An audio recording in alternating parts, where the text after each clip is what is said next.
Well, today we come to the book of Leviticus. And Leviticus may be a book that you find to be hard.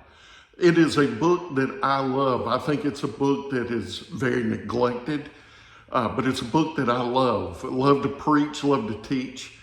And the book of Leviticus, it points us to Jesus. So as you're reading through the book of Leviticus, look at all the different ways that it points to Jesus. God called the Israelites to worship him. And God now tells them how he wants them to worship him.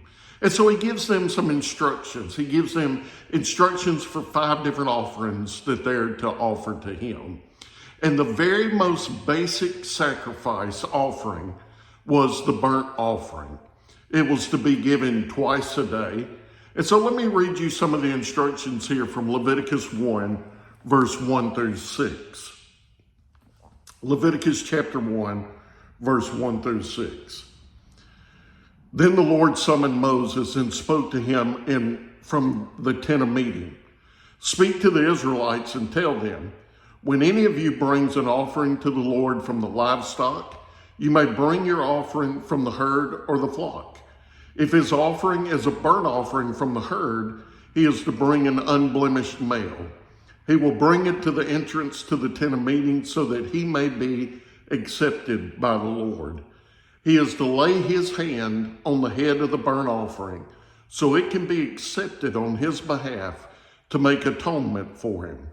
He is to slaughter the bull before the Lord.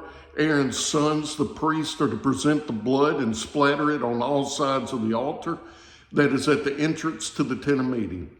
Then he is to skin the burnt offering and cut it into pieces. And so here we see that they're to bring an unblemished male, that they're to lay their hand on the head of the animal. They're to kill the animal and skin the animal themselves.